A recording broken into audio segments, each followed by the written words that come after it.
हैं कि corona virus अब हवा से फैल सकता है। मशहूर मेडिकल जर्नल द लैंसेट में एक रिपोर्ट भी छपी जो ये दावा करती है कि भारत सरकार के नीति आयोग ने भी इस बात को माना है। नीति आयोग के सदस्य डॉक्टर वी.के. पॉल कहते हैं कि भारत में संक्रमण हवा के जरिए तेजी से फैल रहा है और इसकी वजह से मामले बढ़ रहे हैं। अब ऐसे में खुद को संक्रमण से कैसे बचाएं, इस पर एम्स दिल्ली के निदेशक रणदीप गुलेरिया कई अहम जानकारियां दे रहे हैं।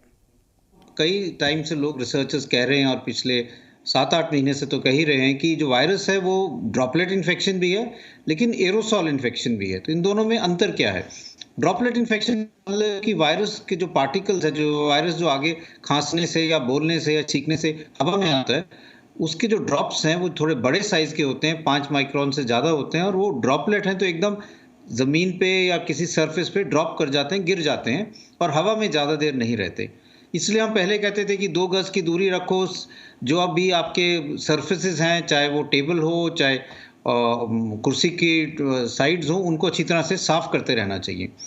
लेकिन अब ये भी माना जा रहा है कि इसके अलावा वो एरोसॉल भी है कि जो वायरस के पार्टिकल हैं वो छोटे लेस देन 5 माइक्रोन साइज में भी हवा में आ जाते हैं और वो हवा में काफ़ी देर तक रहते हैं, एकदम नीचे नहीं गिरते हैं।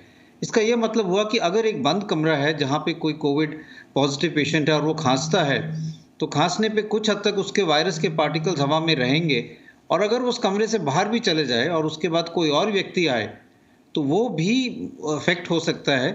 दोनों आपस में दोनों का संपर्क नहीं हुआ है, लेकिन क्योंकि वायरस कुछ देर तक हवा में रह सकता है, तो अगर उस दूसरे व्यक्ति ने भी ठीक से मास्क नहीं डाला हुआ हो और उसको लगे कि मैं अब अकेला ही इस कमरे में हूं तो मुझे तो कुछ हो नहीं सकता, उसको भी इन्फेक्शन हो सकता है।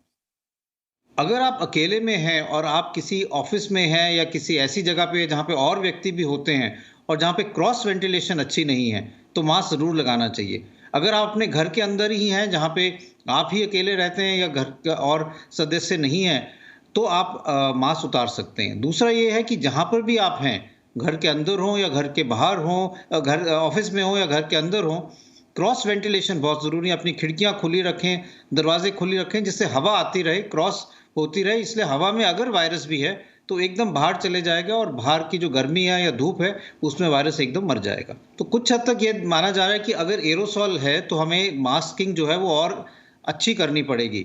अगर हमारे पास N95 मास्क है, अगर हम N95 मास्क यूज़ कर रहे हैं जैसे डॉक्टर्स यूज़ करते हैं, तो सिंगल मास्क भी ठीक रहता है। और लेकिन ये ज़रूरी है कि वो मास्क आपके नाक में और चेहरे में अच्छी तरह से फिट हो जिससे मास्क के साइड से हवा अंदर ना आए। अगर आपके पास N95 मास्क नहीं है तो आप 2 मास्क लगा सकते हो। एक तो आम जो सर्जिकल मास्क है, 888 सर्जिकल मास्क, वो आप पहले अपने चेहरे पहले लगाएं और उसके ऊपर कपड़े का मास्क लगा सकते हो। और फिर भी ये ध्यान रखें कि मास्क आपके नाक और चेहरे के अराउंड टाइटली फिटेड है जिससे हवा साइड से ना आए और आप उसको नाक के नीचे ना लेके जाएं।